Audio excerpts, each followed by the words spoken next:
Okay, can anyone tell me what the fuck is going on in the UFC right now? First, we have Dana White selling the broadcasting rights to ESPN and going completely digital with his broadcast. Every main event, every fight night is going to be completely digital, meaning it's only streaming, no traditional TV, which, to be fair, we know the world's going in that direction, but is the UFC really strong enough to support an entire platform like ESPN Plus? Right now, I mean, who knows? It's a gamble. We all know Dana White's a lot smarter than me when it comes to the business side of things, but that's for another day. Now we have TJ Dillashaw popping hot by USADA with adverse findings on his drug test before his fight against Henty Cejudo in January.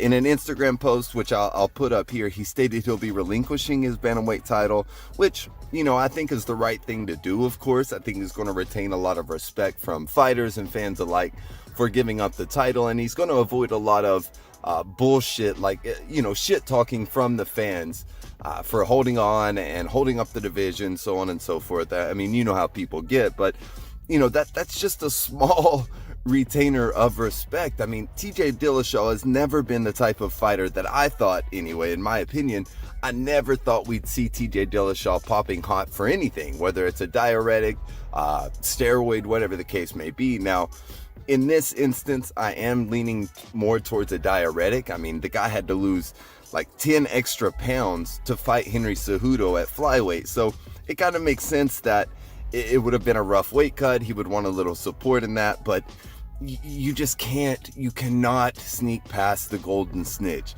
He knows what he's doing. That USADA knows what they're doing. They've got a lot of drama going on against them, but their drug tests are very accurate. They can tell when you've been doing something you shouldn't, to say the least.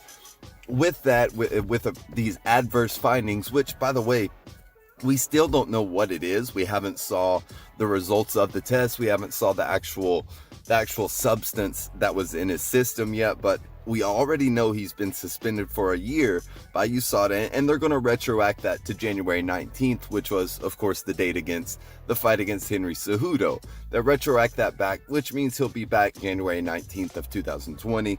That's a long time to be off for someone who is trying to become champ. I mean, he was really wanting this rematch against Henty Cejudo, which, to be fair, it did look like that was going to be taking place at bantamweight, so Cejudo would have been the one that had the chance to be champ there, but he got his shot at flyweight, and of course he wanted to stay at bantamweight and kind of be the king there, but what happens now? I mean, what happens after we get TJ Dillashaw out of the picture, one for the flyweights and two for the bantamweights? I mean, we all know TJ's a bantamweight, but the flyweights, I feel like, are going to have the most repercussions from this, because what that means for the flyweights is that if Dana White wants and the UFC wants to, and it seems like this has been their goal for quite a long time now, unfortunately, but it seems like they're wanting to cut out the flyweight division completely. And with TJ Dillashaw being out for a year, well, really it's like, 9-10 months now, whatever the case may be, with TJ Dillashaw being out, they can very easily pull the only draw in the flyweight division up, with that being Henty Cejudo, of course. They're going to more than likely pull Henty Cejudo up to be the bantamweight king, because I mean, let's look at it. Flyweight, we've got Henty Cejudo, who's the champ. He just beat TJ Dillashaw.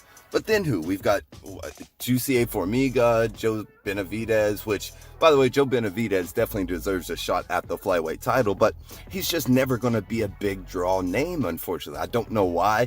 I don't know why people don't gravitate to those lighter weight fights that are a lot more active and a lot more things happen. Maybe that's it. Maybe it's just harder to keep up with if you're not truly studying the sport, and if you haven't been involved in MMA for a long time, you don't see the little technical things and the little movements that mean so much in a fight. You don't really catch those kinds of things, so you don't really look for them. You don't want to see those fights. You want to see the 170ers, the heavyweights knocking each other out and knocking each other's heads off. You just don't get to see a lot of clean head snap knockouts in flyweight and bantamweight, but this is going to be very, very rough for the flyweights to get past. I mean, this gives Dana White open season to move Cejudo up and gives him a pretty good excuse to get rid of the flyweight division. I mean, with Cejudo moving up, if that's what happens, and with the way Henry Cejudo has been looking lately, he looks like a monster. It's going to be hard for him to cut down to 25 still. So with him moving up, if that is the case, the flyweights are really going to be left to dry. I mean, how else can you put it? I don't think, unfortunately, I don't think Jussier Formiga, Joe Benavidez can carry that division. Henry Cejudo's done a great job of keeping it alive and bringing some entertainment back to that division. And so is TJ Dillashaw. He's knocked out Garbrandt. He knocked out, Garbrandt got knocked out by Munoz, rather, in the bantamweight. So, I mean, we had some great storylines kind of developing in the bantamweight division with Henry Cejudo coming up and rematching TJ.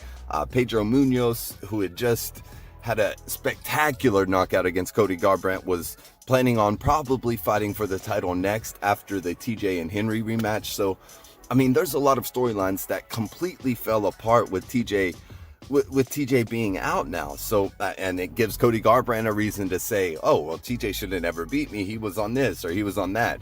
Depending on what the substance is that was in his system, it could potentially be the excuse they need to make this flyweight cancellation complete. And I hate to say that a lot of men are going to lose their jobs. They're going to lose the way they feed their family, which sucks. I wish we could keep it around, but Dana White's a businessman. The UFC is a business. It's a company. They have to be smart about what they do, and they have to do things that bring them money, especially with this jump over to ESPN Plus and the streaming platforms. They're taking a huge risk right now, and they don't have enough leeway to have cards that flop, like potentially a flyweight card would. A flyweight main event card potentially flops and does for the most part from what we've seen in the history of the UFC. So I don't know, guys. It's going to be very interesting to see how this one plays out. We already know TJ's out for a year.